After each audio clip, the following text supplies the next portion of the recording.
We are here with Steve McConnell, the senior pastor at Church of the Palms in Sarasota, Florida, and author of the book, Take Me to Aslan, C.S. Lewis and the Art of Trusting.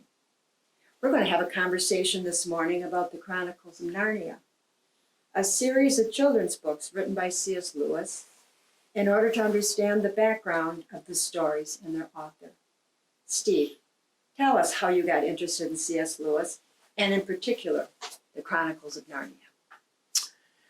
Well, thanks, Anne, and it's great to have this conversation with you. I know we both are devotees of C.S. Lewis, and we've been in the C.S. Lewis reading group for years and years and years, well over 10 years, I think. So, and we've managed to probably touch upon almost all of what Lewis has written over that time. So it's good to have the conversation with you.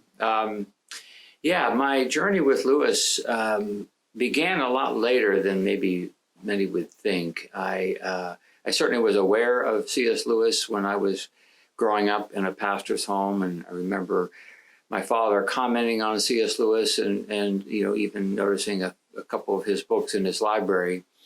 But I wasn't much of a reader outside of school when I was growing up, and even the Chronicles of Narnia never really made it into my world until much later. But it wasn't until I went to college that I began to hear more about Lewis and began to explore a little bit. And the first real crack at Lewis was Mere Christianity. Mm-hmm. And I have still this original copy of the book that I read, and I remember reading Mere Christianity. And for those of you who are unaware, Mere Christianity is basically a compilation of broadcast talks that Lewis presented on the BBC back in the early 1940s during World War II. But I began to read these, and I began to feel like this was one person who was actually speaking to all the questions that I had about the Christian faith. With every page I turned, everything just made sense about his approach to understanding outside of Scripture the philosophical basis for the truth of our faith. So that was where I began my journey with Lewis, and from there I just began to little by little explore more and more. Read The Problem of Pain, which was one of his earliest Christian books. And then from there, the Screwtape Letters. And then eventually I made my way into the Chronicles of Narnia. And I really found those to be, just amazing stories, and didn't quite understand the context of them and really what Lewis was trying to do with them. I just remember them making such a great impression upon me. And then, of course, I decided to pursue my graduate studies at Drew University in New Jersey.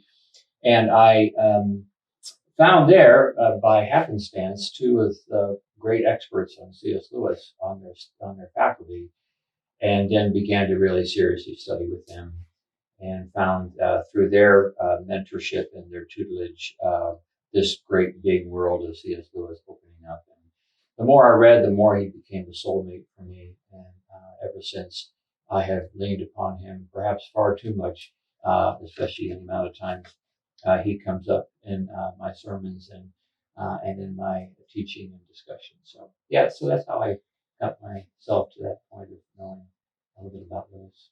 Is there any subject that Lewis has never touched on? He seems to touch on everything, exactly. Doesn't he? Precisely. Okay, thank you, Steve. Tell us a little bit about C.S. Lewis, who he was, and how he came to write these children's stories. Yeah, thank you for asking that. Well, C.S. Lewis was born just at the end of the 19th century, 1898, and he was born in Belfast. He's actually an Irishman. Many people think he was an Englishman, but he was actually born in Belfast. And born into a wonderful little home, a mother, father, and his brother and himself. He's the youngest of the two brothers. His brother's name was Warnie. And they had a wonderful little childhood, he and Warnie, in Belfast. They lived in this beautiful home called Little Lee. And Lewis was not the healthiest child, and was not a child to play sports or be physically active. So what resulted was that he spent a lot of time at home, spent a lot of time reading, a lot of time just imagining the great stories that he was reading. He and his brother would play a lot together. And I think it was through those circumstances that Lewis really became, just a great, not only a great reader, but had a great mind for imagination. And he began to really wonder about his own stories and the stories that he would create along with his brother. In fact, at an early age, when he was 10 or 11, he actually started writing stories. And they're actually a collection of stories called Boxen that Lewis wrote when he was just a child. So he was already on the way to being this prolific writer, and on his way to being this great champion of story and of imagination and of mythology at an early age. But then came the moment when Lewis's mother got sick. She was diagnosed with cancer. And, back in that day, nobody ever talked about those things. They just, Lewis could just only wonder and imagine really what was happening with his mother. And sure enough, her cancer continued to advance, and she passed away when Lewis was 9 years old. And obviously for any child, that is such a pivotal moment in a child's life when they lose their mother. And that obviously seriously affected both he and his brother in lots of different ways, including the fact that his father, who had also lost his father and brother that same year, was completely overwhelmed by this event of the passing of his wife. And so not too long after her passing, he decided to send the boys off to boarding school. And this, again, was another significant moment in Lewis's life. He wasn't prepared for that. Of course, who is prepared perhaps at that age to be shipped off to boarding school? But he was. And not only was he shipped off to boarding school, it wasn't just down the street. It was across the sea over to England, where he was put into a school, the Wynyard School, the Cherbourg School, that was led by a headmaster that was, as they discovered later, was actually mentally ill. And it was another traumatic chapter in Lewis's life. So first of all, his mother dies. Second of all, his father ships him off to boarding school. Third, he's shipped off to this boarding school that has this tyrannical headmaster that basically physically and verbally abused his students. And Lewis and his brother suffered underneath that headmaster for probably too long a period of time. Lewis begged his father to bring him back home. And eventually his father transferred him to a different school. And at that school, he was bullied. And so this early childhood education of Lewis's was really, really a difficult chapter of his life. The good news is that at the end of the day, the father, Lewis's father, decided to have his son live with a previous teacher of his, W.T. Kirkpatrick. And W.T. Kirkpatrick had the young boy Lewis into his home around the age of 15 or so. And it was a match made in heaven. So W.T. Kirkpatrick was this atheist, logician, rationalist, materialist, who had a really strict discipline around education, and took Lewis into his home.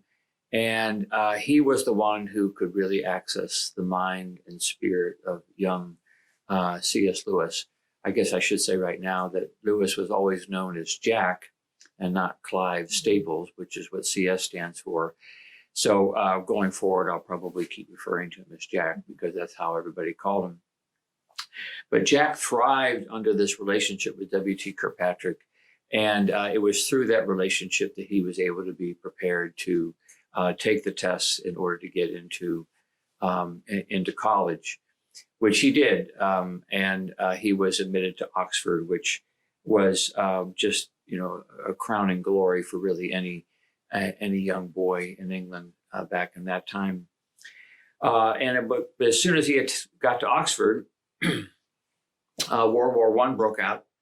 And before they knew it, Lewis and all of the men of his age were signed up for the war and had to go to the front lines of France. During that time, while he was at Oxford prior to going off to France, he met up with a young man his age, Paddy Moore. They became fast friends. Somewhere along the way, they both made a promise to each other. They both had only one parent. Lewis had a father, Paddy had a mother. And they both made a commitment to each other that if one did not survive the war and the other did, that the one who had survived would take responsibility for the parent and the parent of the other. And so as it turned out, Lewis goes to the war. He's wounded. It means he gets to come home from the war, only to find that Paddy has been killed in the war. And Lewis makes good on this promise that he and Paddy had, that he would take care of or do the best he could to be responsible for Paddy's mother, Mrs. Moore, Marie Moore. And so, and that's what he does. And it turns out that they become basically a family. This young C.S. Lewis and this older woman, Mrs. Moore. We don't know whether that was a platonic relationship. We don't know whether there was more than that. But they basically bought a home together, and Lewis returned to Oxford as a student. And following being a student, he was accepted to be an instructor, a preceptor at Oxford, at Magdalen College in Oxford. And that's when he began his academic career. And through that time, as I said, he lived with Mrs. Moore, but he began to develop these relationships with colleagues in Oxford. And they began to develop this wonderful fellowship called the Inklings, where they met together on weekly occasions, sometimes more than weekly occasions, to be in relationship with each other, to challenge each other in the things that they were learning and teaching. And basically, they bonded over literature. They bonded over the great books that they not only were reading, some of them were writing. Some of them were exploring. And it was through that relationship of being with these colleagues, we said the Inklings, which included J.R.R. Tolkien and Hugo Dyson and others, Charles Williams, that Lewis began to be impressed, because prior to his going to Oxford, he had given up the faith. He had become an atheist. Largely propped by the influence of W.T. Kirkpatrick, who, as I said, was an atheist as well. So Lewis really, had kind of pushed the way to faith. But it was through his relationship with these men he so admired and so respected and so loved, who themselves were Christian, that he began to open his life up to the possibility that perhaps what they believed was that there perhaps was some truth to it. Which kind of goes along the lines of a couple of themes in Lewis's life, which really contributed to his conversion, which was Lewis was always under the power of story, and he was also always under the power of relationship. And we'll talk about this later, but for Lewis, the idea of the experience he had with some of the great mythologies of ancient times, Roman mythology, Greek mythology, Norse mythology, as well as some of the great literature of civilization. That engagement he had with story was such a powerful experience for him, including even reading a story by George MacDonald called Fantasies, where he was so, as he called it, that story baptized his imagination. So he was under this great influence of the power of story, and he was also under the influence of the power of relationships, because Lewis was very relational. Lewis was always yearned to be in friendship with others. And the relationships that he was able to develop with these colleagues of his and the Inklings became more and more influential for him. And because they shared this love and appreciation for story, these two powers converged in his life such that he became more and more open to the possibility that the story of Jesus was, in fact, not only a powerful story, but that it was also history. It was also reality, and that there finally came the day in the late 1920s, early 1930s, where Lewis became more and more convinced that story and relationship come together in order to impress upon him a deeper knowledge of reality, which he ultimately came to believe in Jesus the Christ. So it's interesting, from that point, Lewis becomes what Walter Hooper says is the most thoroughly converted man in England, meaning Lewis dove in headfirst after he had given his life to Christ. And using his great gifts in writing, his great gifts in reading, he began to pursue the idea of expressing the faith through a variety of mediums of literature, genres of literature. Beginning with writing a space trilogy, where he takes the great Christian philosophical principles and he embeds them in these great stories of travel to Venus and Mars, and then from there he writes The Problem of Pain, which is an effort on his part to try to explain how can a good God allow evil and suffering to happen in the world. From there, The Screwtape Letters, where he talks about the reality of the presence of evil and the evil one in our lives. And he becomes wildly popular because he's able to take some of these really hard to understand Christian concepts, and he's able to put them in language that people can understand. And so he becomes as popular all the way to the degree where the BBC sort of gets a hold of him and understands his popularity, and they invite him to pursue these broadcast talks, where he's invited down to London and given the opportunity to do 15-minute broadcast talks to all of England during the height of World War II. And he basically uses that as an opportunity to explain the faith. We call it apologetics. An effort to try to rationalize and give a rational understanding as to why we believe Christianity to be true. And they are wildly popular, and all of England tunes in to the BBC on Monday evenings to listen to this Oxford Don talk about the true essence of Christianity. That starts in August 1941 and continues, and that really puts Lewis on the map, not only in England but especially in America. And he ends up on the cover of Time magazine in 1948, and he writes other apologetics for people to read. He has a little bit of a crisis when he is confronted in a debate by Elizabeth Anscombe, who is a professor of philosophy at Oxford, who sort of takes him to task on some of his philosophical arguments. And many believe that might have been the catalyst for him to go toward a new genre in which he can explore the Christian faith, and that was children's literature. And so in essence, he's kind of going back to his childhood. That exploration of story in his childhood sort of comes back to the fore in the late 1940s, early 1950s, and he begins to explore writing these children's books.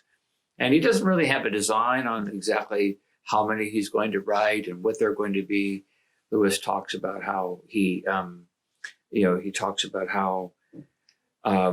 these pictures come to his mind, and he starts to work with those pictures, and that ends up becoming what was his first story, The Lion, the Witch, and the Wardrobe. So that's sort of the journey that Lewis takes. There's a lot of a journey afterwards that we can talk about at some other point, but that's the journey up until the point where he begins to consider writing these children's stories. And And I think perhaps one of the reasons why those stories are so popular, have been so popular over the years, is that they have come as a result of a real significant journey on the part of Lewis to try to understand not only the mind of a child, but to understand the essence of Christianity and how we put those two things together.